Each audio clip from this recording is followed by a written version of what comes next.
Hello.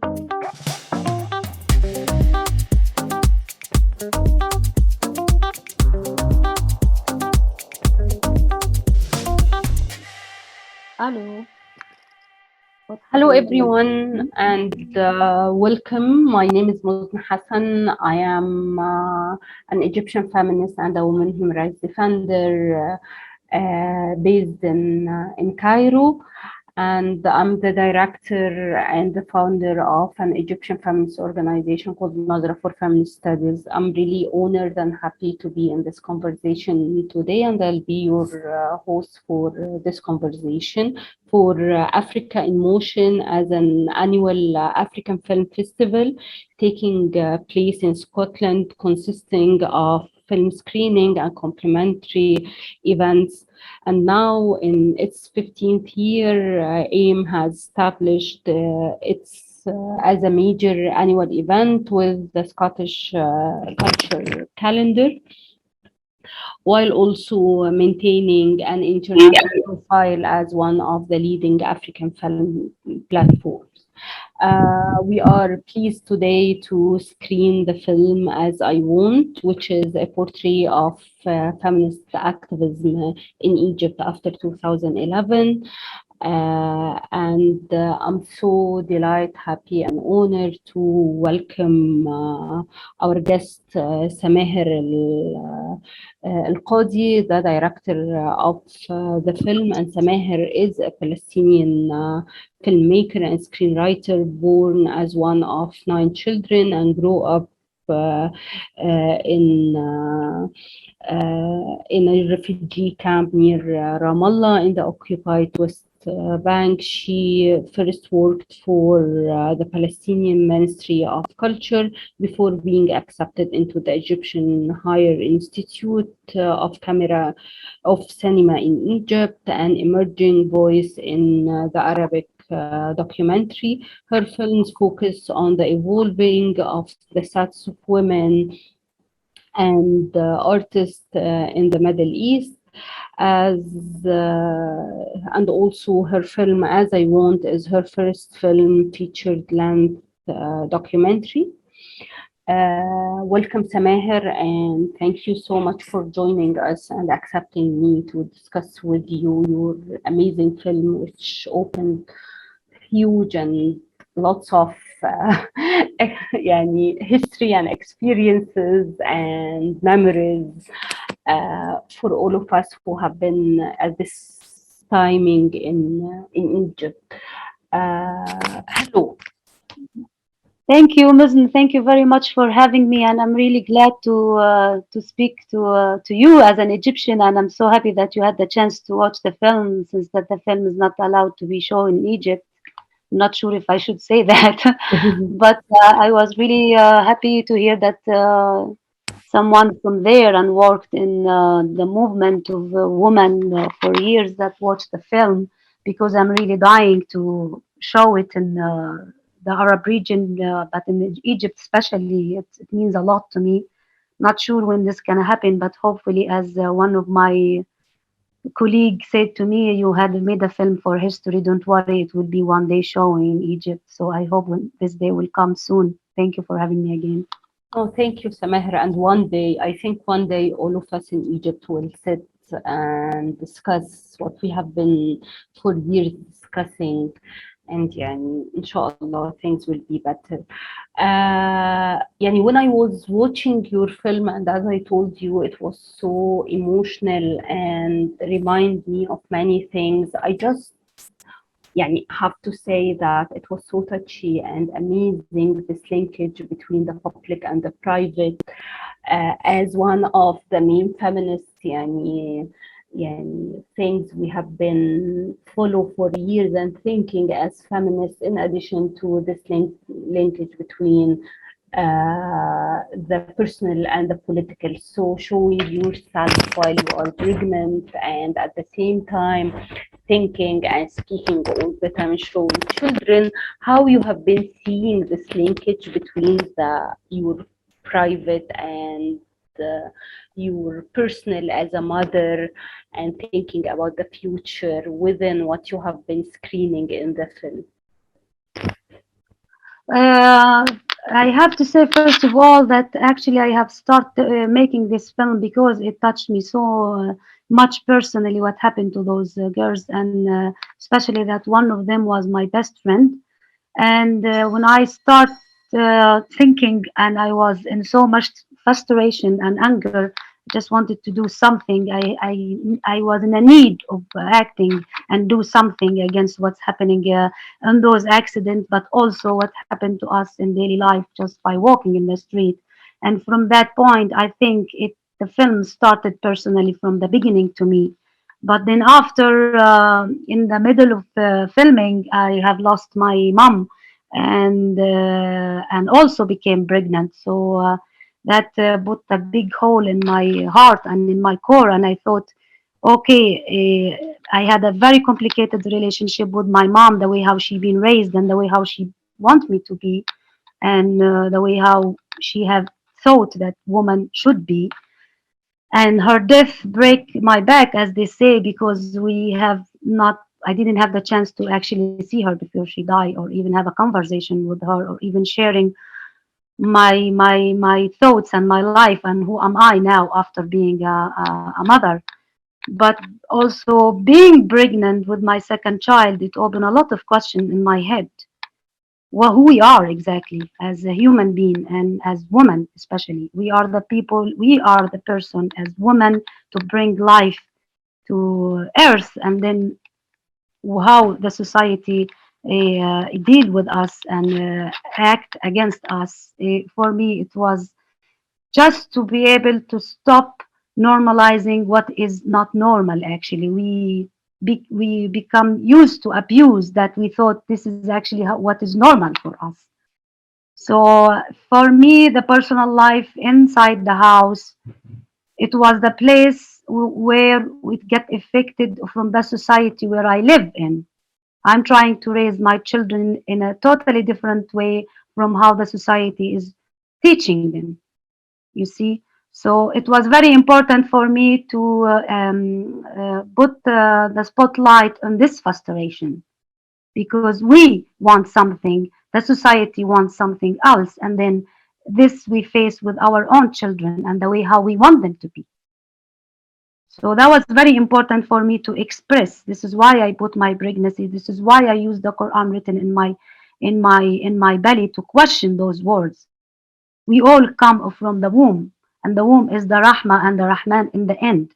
If we go back to describe these words, and the relationship between me and my child, when he asked me question that I can't answer, that this question will maybe destroy his life after being free and liberated, just by being living in a society is teaching them this way and I teach that way. And I have a personal question. Your second child was a girl or a boy? Oh, I wished so much if it was a girl, but he's a wonderful boy. He's a Yeah. wonderful boy, yeah. This is amazing. Also raising يعني men in a different way and having a challenging this masculinity approach is also a hard thing. And uh, and really, when you have been describing now how your private life and being a mother and all of these things while you have been doing this film, and you were so clear in the film when you said that the image is powerful and it's a proof, it's difficult to erase from one memory. That's why I use my camera as a weapon. Uh, Uh, this is one of the things you thought that you are rethinking about your home or your relationship with your mom, or this is one of the things that you have been thinking of saying thank you, or I'm angry, or uh, I have been in your position, my mom, how you have been seeing using your camera and having your home and child presented in. Um, For me, when I wrote down these words, it didn't really have to do with what I'm filming at my home with my children. But it has two different things. The first thing is that by using the camera and confessing people in the street, trying to actually search of the way how they think, the way how they've been raised as well. When I say the image is power, it's really powerful when you see the image, then reading, for example, an article about how you made a research in the street and had a conversation with the people about the way how they think of this subject or that subject. Using the camera, it's a big, strong thing. It's a very strong evidence that face you, puts you in a mirror. It tells you this is the way how you say it. This is the way how it's been said. That's one thing, and it was very powerful for me and very, very, how you say this, dangerous to go in the street by my camera and just ask those men and those people or those girls come to me to talk to me about my dress and the way how I dressed up. This is powerful for me, and also this beautiful, amazing image in Tahrir Square, and in Sayyida Zainab demonstration center, where you are in the right time, in the right moment, recording what they don't want to be remembered after. This is the power of the camera. But then to relate this with the personal subject, which is my child at home or my mom, discovering all the archive footage of my childhood when my mom was my age now. Um, that was also powerful and painful for me. Don't forget, as I said from the beginning, this film, it was a healing process for me more than making the film itself. It was to put all the question in the table that is in my head as a human being and as a woman, especially as a woman now. So when I found all this amazing archive and the VHS tapes, it puts me back to this time, to this memory where I wasn't allowed to braid my hair anymore, where I wasn't allowed to wear a dress anymore, where my mom was actually already have like 7, 8 children, and she's only 39 years old. This image is powerful because it puts me back and makes this relationship again with my mom, to tell her the unsaid word I wasn't able to tell her. I hope your healing journey went well after this film and in all your life, because having this healing is something, yeah, the decision to have a healing process is also something hard. But you are strong, and because you are a Palestinian woman, so you are strong by definition. Yani, we know it, all of us in the region. And it was so clear in the film, and also while you were showing all the time resilience and portraying women who have been resilient, this and speaking about hard experiences, but with powerful and resilience, until you showed this girl, this woman who used the knife, and she has been advocating for this as a militant feminist perception. So, how you are seeing the future of the survival of sexual violence in Egypt, relating to how you are seeing the power of women in this? Because in the film you have been showing one of the scenes that you think that the law is important. Um, okay, the law is important for sure, but I don't think the law it will really solve the problem, because we have the traditional culture way of thinking the woman as an object. So if you put law, as one of the girls said in the film, if you put law, if you make any court, and there is a lot of court, and by the way, even in Europe, like 0 or 1% of all the raping cases in Europe, especially in France, they win in the court, because in the end we're not talking only about the law. We're talking about education. I talk about education. I question our education. I question the way how we raise our children, girls and boys. And this is the only hope to just open our eyes and heart of educating a new generation in a different way. And I hope through this kind of films this will happen. It will. I had a feeling it will happen. I'm optimistic. I can't be not, because without hope we can't stand up for anything. So I do think that we have a lot of voices are coming up, and I do respect so much and appreciate all the voices that are coming from the front line or from those countries that they are facing basic human right. How you say this? I forget the word in English, just like that.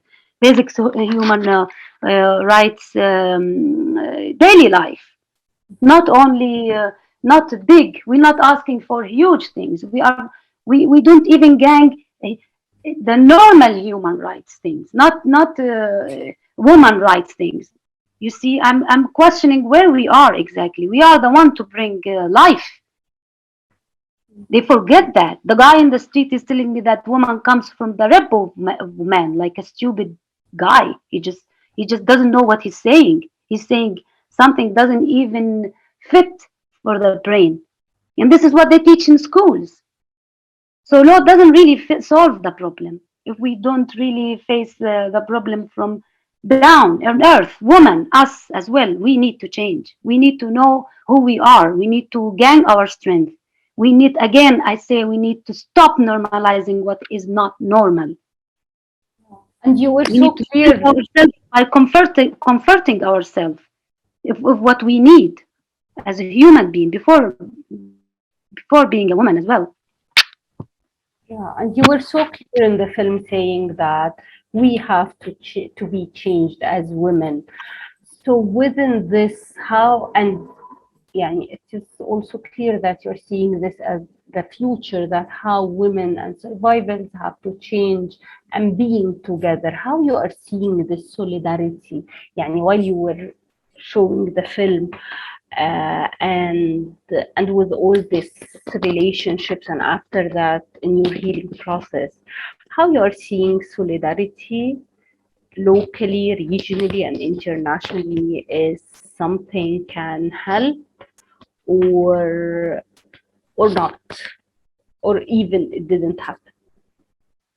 Wallahi, I don't really know, because for me, it took me 3 years. I was working all by myself in this project, filming in a really home, simple camera with a light in my left hand and a camera in my right hand. It took me 3 years to be able to convince funders to give money to this film.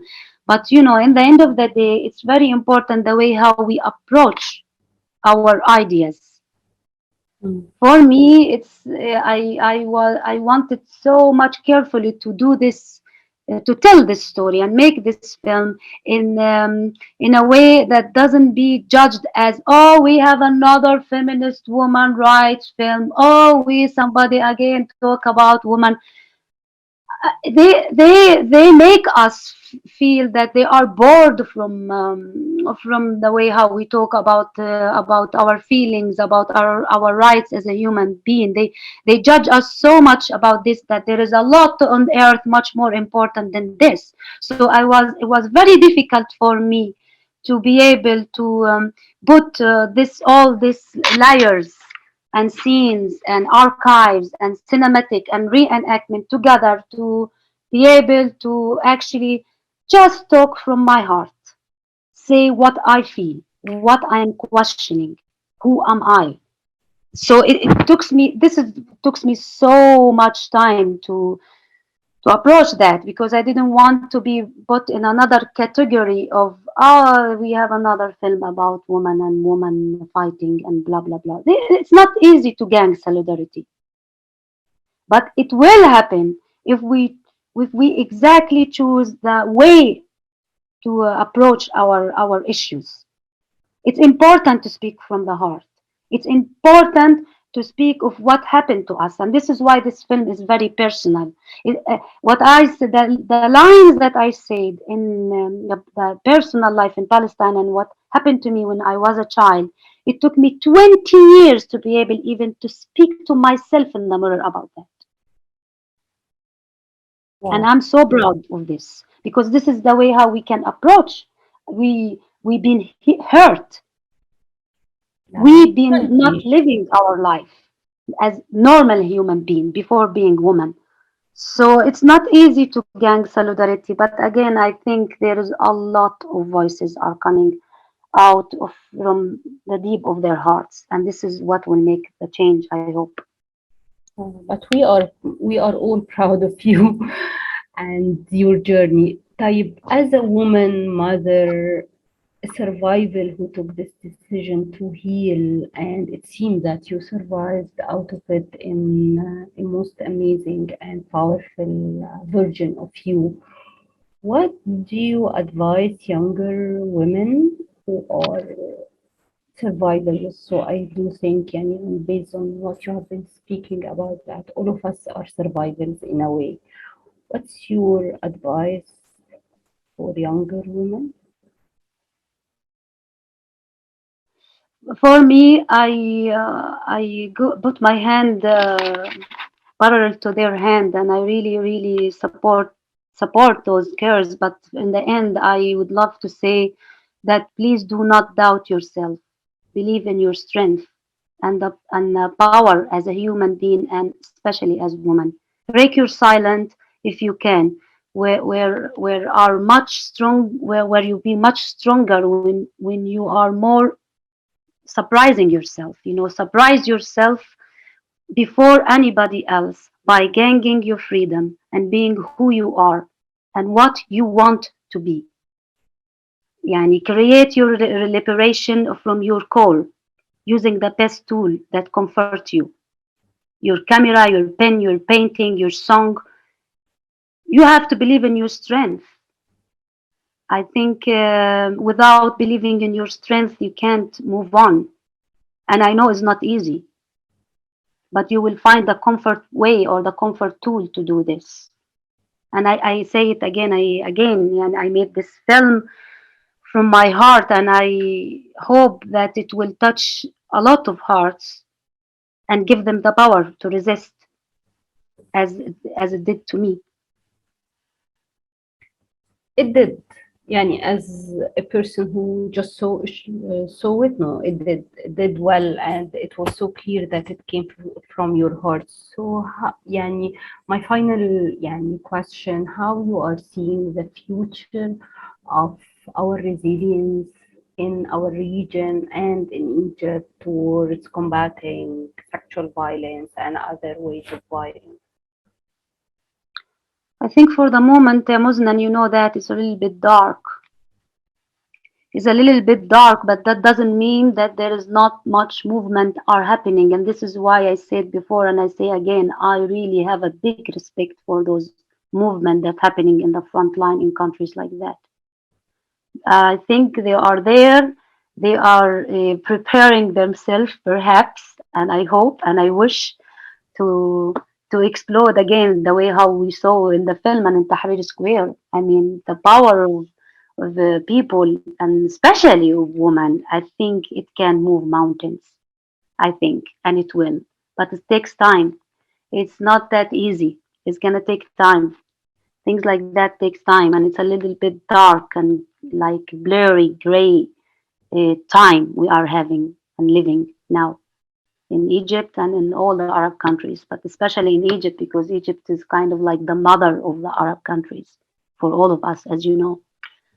So I don't know how we gonna manage to come out from this deep black hole, but I am sure while we are in this deep black hole, we are trying to get stronger and stronger, and one day it will come out. I really wish and hope, and I don't doubt the strength of the woman. They gave me the power. All these women in the street of Cairo, they did give me a big strength and big power, and I'm so grateful and thankful for them to put my heart out in the sky and speak up. Thank you, Samaher. Thank you so much. And thank you for being in solidarity and using all your powerful ways to focus on what we are all facing. And wish, as I told you in the beginning, wish one day you will sit and talk and thinking about the future in this darkness. Uh, يعني مو ده I wish, moment. I really wish one day that this film will be shown in Egypt and it will give the strength and the huge solidarity again and make us move to a better life. I really hope Yeah. because it means a lot to me. I mean, you can't imagine. You don't understand how much it's gonna mean to me for all.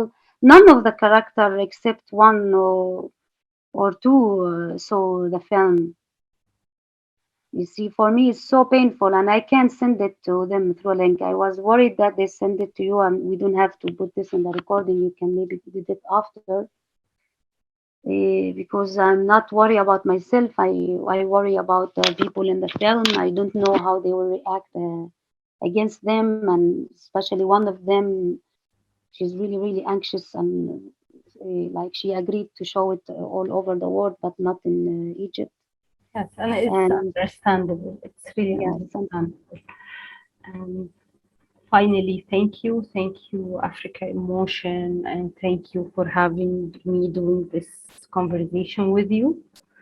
I wish you all the luck as all your multi-layer positionality as a Palestinian woman from this region, a mother and a filmmaker and a powerful woman. Thank you. thank you, Muslim. Thank you to you, my dear.